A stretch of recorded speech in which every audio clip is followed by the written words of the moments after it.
ನಮಸ್ತೆ Karnataka, welcome to the new video. ತುಂಬ ಜನ ಸ್ಟೂಡೆಂಟ್ಸ್ ಕೇಳ್ತಿದ್ರು, ಓನ್ಲಿ ನೀಟ್ ಕ್ಯಾಂಡಿಡೇಟ್ಸ್ ಹೇಳ್ತಾ ಇದ್ದೀರಾ, ಸಿ ಇ ಟಿ ಕ್ಯಾಂಡಿಡೇಟ್ಸ್ಗೂ ಹೇಳಿ ಅಂತ. ಸೊ ಸಿ ಇ ಟಿ ಕ್ಯಾಂಡಿಡೇಟ್ಸ್ಗೂ ಒಂದಷ್ಟು ಇನ್ಫಾರ್ಮೇಷನ್ನು ಆಲ್ಮೋಸ್ಟ್ ಸೇಮ್ ಇನ್ಫಾರ್ಮೇಷನ್ ಇರುತ್ತೆ. ಫೀಸ್ ಹೇಗೆ ಕಟ್ಟಬೇಕು, ಚಾಯ್ಸ್ 1 ಕೊಟ್ಟರೆ ಏನಾಗುತ್ತೆ, ಚಾಯ್ಸ್ 2 ಕೊಟ್ಟರೆ ಏನಾಗುತ್ತೆ ಅಂತ ಆಲ್ಮೋಸ್ಟ್ ಸೇಮ್ ಇದೆ. ಓನ್ಲಿ ಸ್ಮಾಲ್ ಚೇಂಜಸ್ ಇರುತ್ತೆ ಅಷ್ಟೇ. ಮೆಡಿಕಲಲ್ಲಾದರೆ ಕಾಷನ್ ಡೆಪಾಸಿಟ್ ಇರುತ್ತೆ, ಇಲ್ಲಿ ಕಾಷನ್ ಡೆಪಾಸಿಟ್ ಇರಲ್ಲ. ಸಿ ಇ ಟಿ ಸೆಲ್ಗೆ ಹೋಗ್ಬಿಟ್ಟು ಒರಿಜಿನಲ್ ಡಾಕ್ಯುಮೆಂಟ್ ಸಬ್ಮಿಟ್ ಮಾಡಬೇಕಾಗತ್ತೆ.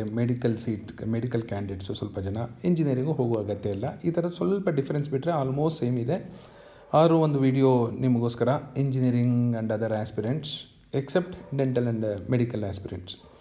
ಸೊ ಈ ಇನ್ಫಾರ್ಮೇಷನ್ನು ಸಿ ಇ ಟಿ ಇನ್ಫಾರ್ಮೇಷನ್ ಬುಲೆಟಿನಿಂದ ತೊಗೊಂಡಿರೋದು. The candidates who exercise choice 1 should follow the guidelines detailed below. ನೀವೇನಾದರೂ ರೌಂಡ್ 1 ಇಲ್ಲ ರೌಂಡ್ 2 ಚಾಯ್ಸ್ 1 ಕೊಟ್ಟರೆ ಏನು ಮಾಡಬೇಕು? The candidate has to confirm that he or she is satisfied with the allotted seat in the first round. So choice 1 ಕೊಟ್ಟರೆ ನೀವು are very happy ಅಂತ KEA ಪೋರ್ಟಲಲ್ಲೇ choice 1ನ exercise ಮಾಡಬೇಕಾಗುತ್ತೆ. ನಿಮಗೆ ಟೈಮ್ ಕೊಡ್ತಾರೆ, ಯೋಚನೆ ಮಾಡಿ ಚಾಯ್ಸ್ ಎಂಟ್ರಿ ಮಾಡಿ. ಮತ್ತೆ ಮಿಸ್ಟೇಕ್ ಆಯಿತು ಅಂದ್ಬಿಡಿ. ಯಾಕೆಂದರೆ ನನಗೆ ತುಂಬ ಮೆಸೇಜಸ್, ನನಗೊಬ್ಬನಿಗೆ ಅಷ್ಟೊಂದು ಮೆಸೇಜ್ ಬರ್ತಾಯಿದೆ ಅಂದರೆ ಇನ್ನೊಂದು ಎಷ್ಟು ಜನ ತಪ್ಪು ಮಾಡಿರಬಹುದು ಅಂತ. ತುಂಬ ಸೀರಿಯಸ್ ಆಗಿರೋ ಮಿಸ್ಟೇಕ್ಸು ಮಾಡಿದ್ದಾರೆ. ಆಪ್ಷನ್ ಎಂಟ್ರಿಯಲ್ಲಿರ್ಬೋದು, ಬ್ಯಾಂಕ್ ಅಕೌಂಟ್ ಅಪ್ಡೇಟ್ ಮಾಡೋದ್ರಲ್ಲಿರ್ಬೋದು, ತುಂಬ ತಪ್ಪು ಮಾಡಿದ್ದಾರೆ. ಸೊ ನೀವು ಪ್ರೊಫೆಷನಲ್ ಕೋರ್ಸ್ಗೆ ಹೋಗ್ತಾ ಇದ್ದೀರಾ, ಸಫಿಷಿಯೆಂಟ್ ಟೈಮ್ ಇದೆ, ಒಂದಷ್ಟು ಜನದ ಹೆಲ್ಪ್ ಬೇಕಾದರೆ ತೊಗೊಳ್ಳಿ, ಪೇಷನ್ಸ್ ಇರಲಿ. ಅದಕ್ಕೆ KE ಅವರೇ ಹೇಳ್ತಿದ್ರು, ಹೋಮ್ವರ್ಕ್ ಮಾಡ್ಕೊಳ್ಳಿ ಚೆನ್ನಾಗಿ ಅಂತ. ಇದೆಲ್ಲ ಏನು ತೋರಿಸುತ್ತೆ ಅಂದರೆ ನೀವು ಹೋಮ್ವರ್ಕ್ ಮಾಡಿಲ್ಲ ಅಂತ. ಇಗ್ನೋರ್ ಮಾಡಿಬಿಡಿ, ನೆಗ್ಲಿಜೆನ್ಸ್ ಬೇಡವೇ ಬೇಡ, ತುಂಬ ಸೀರಿಯಸ್ನೆಸ್ಸು ಬೇಡ. ಎಷ್ಟು ಇಂಪಾರ್ಟೆನ್ಸ್ ಕೊಡಬೇಕು ಅಷ್ಟು ಕೊಡಲೇಬೇಕಾಗತ್ತೆ. So choice 1 ಕೊಟ್ಟಿದ್ರಿ.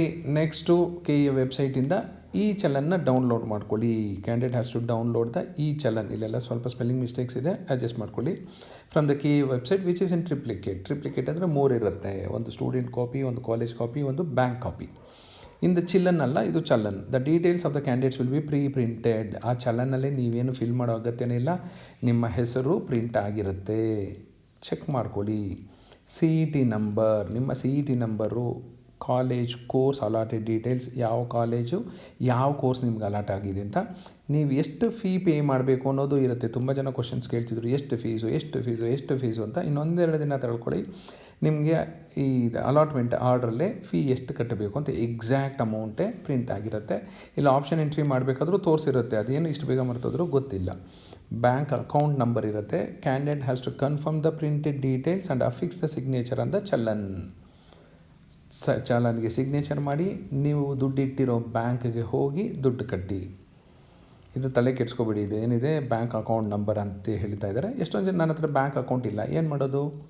ಬೇರೆಯವ್ರ ಬ್ಯಾಂಕ್ ಅಕೌಂಟಿಂದ ಕಟ್ತೀನಿ, ಇದೇನು ಮ್ಯಾಂಡೇಟ್ರಿ ಇಲ್ಲ ಬ್ಯಾಂಕ್ ಅಕೌಂಟ್ ನಂಬರ್ ಇರಲೇಬೇಕು ಅಂತ. ಸೊ ತಪ್ಪಾಗಿದೆ ಎಷ್ಟೊಂದು ಜನದ್ದು. ಕೆಲವರು 4-5 ಬ್ಯಾಂಕ್ ಅಕೌಂಟ್ ಇಟ್ಕೊಂಡಿದ್ದೀರಾ, ಏನೇನೋ ರೀಸನ್ಸ್ ಇತ್ತು. ಸೊ ತಲೆ ಕೆಡ್ಸ್ಕೊಬೇಡಿ. ನಿಮಗೆ ತೊಂದರೆ ಆಗುವಂಥ ಕೆಲಸ ಅಂತೂ KEA ಮಾಡೋದಿಲ್ಲ. ಆ್ಯಸ್ ಪರ್ ಮೈ ನಾಲೆಡ್ಜ್, ನಿಮಗೆ ತೊಂದರೆ ಆಗಿದೆ ಅಂತ ತಿಳ್ಕೊಂಡ್ರೆ ಅದು ನಾನೇನು ಮಾಡಲಿಕ್ಕಾಗಲ್ಲ. ಯಾವತ್ತೂ ಎಲ್ಲ ಸ್ಟೂಡೆಂಟ್ ಫ್ರೆಂಡ್ಲಿ ಆಗಿರುತ್ತೆ. ಈವನ್ ಕೋರ್ಟ್ ಆಗಿರ್ಬೋದು, KEA ಆಗಿರ್ಬೋದು, ಗೌರ್ಮೆಂಟ್ ಆಗಿರ್ಬೋದು, ಕಾಲೇಜ್ ಆಗಿರ್ಬೋದು, ಸ್ಟೂಡೆಂಟ್ ಫ್ರೆಂಡ್ಲಿ ಆಗಿರುತ್ತೆ. ಯಾವ ಸ್ಟೂಡೆಂಟ್ಗೂ ತೊಂದರೆ ಮಾಡಬೇಕು ಅಂತ ಯಾರೂ ಏನೂ ಪ್ರಯತ್ನ ಪಡಲ್ಲ. ನೀವು ಮಿಸ್ಟೇಕ್ ಮಾಡಿದ್ರೆ ಪರವಾಗಿಲ್ಲ, ಬ್ಲಂಡರ್ಸ್ ಮಾಡ್ತಾ ಇದ್ದೀರಾ.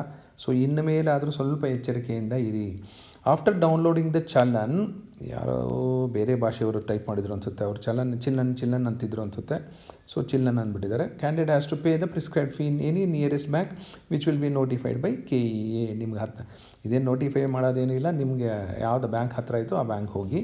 ಬಟ್ ಆ ಚಲನ್ನಲ್ಲಿ ನಿಮ್ಗೆ 4-5 ಬ್ಯಾಂಕ್ ತೋರಿಸ್ತಾ ಇರುತ್ತೆ, ICICI, HDFC ಹಾಗೆ ಅಂತ. ಯಾವುದಾದ್ರೂ ಒಂದು ಕ್ಲಿಕ್ ಮಾಡಿ, ಅದು KEA ಅಕೌಂಟು, ನಿಮ್ಮ ಅಕೌಂಟ್ ಅಲ್ಲ.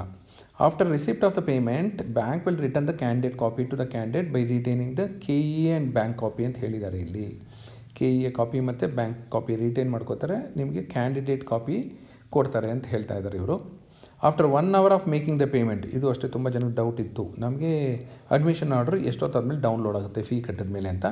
ಇವರ ಇನ್ಫಾರ್ಮೇಷನ್ ಬುಲೆಟಿನ್ ಪ್ರಕಾರ 1 hour ಆದ ತಕ್ಷಣ 60 minutes ಆದ ತಕ್ಷಣ 60 ಫಸ್ಟ್ ಮಿನಿಟ್ಗೆ ನೀವೇನು ಅಡ್ಮಿಷನ್ ಆರ್ಡರ್ ಡೌನ್ಲೋಡ್ ಮಾಡೋಕ್ಕೆ ಹೋಗಬೇಡಿ, ಅದೇನು ಸಿಗೋದಿಲ್ಲ ನಿಮಗೆ. Candidate will be able to download the admission order. Download the admission order, print the same and affix the signature on the admission order. Report to the college along with the original documents. ಎಲ್ಲ original documents, ನಿಮ್ಮ verification ಸ್ಲಿಪ್ಪಲ್ಲಿ ಏನೇನು print ಆಗಿದೆಯೋ ಅದೆಲ್ಲ original documents on or before the last date mention in the admission order. Next ಇನ್ನೂ ಒಂದು doubt ತುಂಬ ಜನಕ್ಕೆ ಬರ್ತಾನೇ ಇರೋದು, ಮೋಡ್ ಆಫ್ ಪೇಮೆಂಟ್ ಏನು ಅಂತ. ಮೋಡ್ ಆಫ್ ಪೇಮೆಂಟ್ ಏನು, download the E challan, please select the bank, ಅದು ನಿಮ್ಮ ಬ್ಯಾಂಕಲ್ಲ ಕೆ ಇ ಅವರ bank, from the K E website which is in triplicate. ಆಮೇಲೆ ಬ್ಯಾಂಕ್ ಹೋಗಿ ದುಡ್ಡು ಕಟ್ಟಿ. ಇನ್ನೊಂದು by downloading NEFT RTGS IMPS challan from the K E website which is also in triplicate. NEFT form download ಮಾಡಿಕೊಂಡು bank ಹೋಗಿ ಅಂತ. Neat ಇದರಲ್ಲಿ 3ನೇ ಆಪ್ಷನ್ ಕೊಟ್ಟಿದ್ರು, ಆನ್ಲೈನ್ ಪೇಮೆಂಟ್ ಅಂತ, ಇಲ್ಲ ಆನ್ಲೈನ್ ಪೇಮೆಂಟ್ ಅಂತ ಕಾಣ್ತಿಲ್ಲ. ನೆಕ್ಸ್ಟ್ ಚಾಯ್ಸ್ 2 ಕೊಟ್ಟರು ಏನು ಮಾಡಬೇಕು, ಏನು ಮಾಡೋಷ್ಟಿಲ್ಲ, ದುಡ್ಡೇನು ಕಟ್ಟೋಷ್ಟಿಲ್ಲ. CET students only NEET aspirants ಮಾತ್ರ ಕಟ್ಟಬೇಕಾಗತ್ತೆ. Candidate who exercise choice 2 should follow the guidelines. Candidates who exercise choice 2 need not pay the fees for the allotted seat in the first round. ಎಷ್ಟು ಲಕ್ಕಿ ನೋಡಿ ನೀವು. Second ರೌಂಡ್ಗೆ ಹೋಗಬೇಕು ಅಂದರೆ ದುಡ್ಡೇ ಕಟ್ಟೋಷ್ಟಿಲ್ಲ. ಹಾಗಾಗಿ ಎಲ್ಲ ಸ್ಟೂಡೆಂಟ್ಸು ಬರ್ತಾರೆ, ಸೀರಿಯಸ್ಸು ನಾನ್ ಸೀರಿಯಸ್ ಸ್ಟೂಡೆಂಟ್ಸು ಎಲ್ಲರೂ ಬರ್ತಾರೆ, ಯಾಕೆಂದ್ರೆ ದುಡ್ಡು ಕಟ್ಟೋಷ್ಟಿಲ್ಲ. ನೋಡೋಣ ಸೆಕೆಂಡ್ ರೌಂಡಲ್ಲಿ ಯಾವ ಸೀಟ್ ಸಿಗ್ಬೋದು ಅಂತ. ಹಾಗಾಗಿ ನಾನು ತುಂಬ ಸರಿ ಹೇಳ್ತಿರ್ತೀನಿ, ಸೆಕೆಂಡ್ ಎಕ್ಸ್ಟೆಂಡೆಡ್ ರೌಂಡ್ವರೆಗೂ ಹೋಗಿ ಅಂತ. Candidates who exercise choice 2 are participating in the second round by holding the seat allotted to them in the first round. First ರೌಂಡಲ್ಲಿ ನಿಮ್ಮ ಸೀಟ್ ಅಲಾಟ್ ಆಗಿರುತ್ತೆ, ಅದು ನಿಮ್ಮ ಕೈಯಲ್ಲೇ ಇರುತ್ತೆ, ಹೋಲ್ಡ್ ಆಗಿರುತ್ತೆ. If higher order options are allotted to them, the earlier seat will automatically stand cancelled. ನಿಮಗೇನಾದರೂ ಅದಕ್ಕಿಂತ better option, better college allot ಆದರೆ ನೀವು ಹೋಲ್ಡ್ ಮಾಡಿದಂಥ ಸೀಟು ನಿಮಗೆ ಕ್ಯಾನ್ಸಲ್ ಆಗುತ್ತೆ, ಬೇರೆಯವ್ರಿಗೆ ಹೋಗುತ್ತೆ. Higher order option means presume the candidate has entered. ಅದಕ್ಕೆ ಎಕ್ಸಾಂಪಲ್ ಸಮೇತ ಕೊಟ್ಟಿದ್ದಾರೆ ನೋಡಿ. ಎಂಟರ್ಡ್ 180 ಆಪ್ಷನ್ಸ್ ಎಂಟರ್ ಮಾಡಿದ್ದೀರಾ, ಸೀಟ್ ಈಸ್ ಅಲಾಟೆಡ್ 123, ನಿಮಗೆ 123ನೇ ಸೀಟ್ ಅಲಾಟ್ ಆಗಿದೆ. Then the priority number 1 to 122 are the higher order options. 100ರಿಂದ 122ವರೆಗೂ ಇರೋದು ಹೈಯರ್ ಆರ್ಡರ್ ಆಪ್ಷನ್ನು. 124 ಕೆಳಗಡೆ 180ವರೆಗೂ ಎಲ್ಲ ಡಿಲೀಟ್ ಆಗುತ್ತೆ, ಯಾಕೆಂದರೆ ಅದು ಲೋಯರ್ ಪ್ರಯಾರಿಟಿ, ನೀವು ಕಡಿಮೆ ಆದ್ಯತೆ ಕೊಟ್ಟಿದ್ದೀರಾ. 124 to 180 get deleted automatically. If any of the higher order options are not allotted, ಅವರಿಗೆ ಕೊಡಲಿಕ್ಕೆ ಆಗಲಿಲ್ಲ 1ರಿಂದ 122ವರೆಗೂ ಅಂದರೆ, then seat allotted to them in the first round will remain with the candidate, ನಿಮ್ಮ ಹತ್ರನೇ ಇರುತ್ತೆ. Next choice 3. ಚಾಯ್ಸ್ 3 ಯಾಕೆ ಕೊಡ್ತಾರೋ ಗೊತ್ತಿಲ್ಲ, ಯಾಕೆಂದರೆ ಚಾಯ್ಸ್ 3 ನಿಮಗೆ ಬೇಡ ಸೀಟು ಅಂತ. ಸೀಟ್ ಬೇಡ ಅಂದರೆ ನೀವು ಆಪ್ಷನ್ ಎಂಟ್ರಿಯಲ್ಲಿ ಯಾಕೆ ಇನ್ಕ್ಲೂಡ್ ಮಾಡಿದ್ರು ನನಗಂತೂ ಗೊತ್ತಿಲ್ಲ. The candidates who exercise choice 3 need not pay the fees for the allotted seat in the first round. The candidates who exercise choice 3 are not satisfied with the allotted seat. The candidates who exercise choice 3 are participating in the second round by rejecting the seat allotted to them in the first round.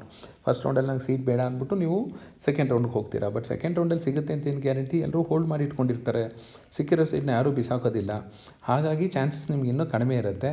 Choice 4 ಅಂದರೆ ನೀವು quit ಆಗ್ತಾ ಇದ್ದೀರಾ ಅಂತ, ನಮಗೆ KE counselling ಸಹವಾಸನೆ ಬೇಡ ಅಂತ ಬಿಟ್ಟು ಹೋಗ್ತಾ ಇದ್ದೀರಾ ಅಂತ. This is for CET students. Thank you.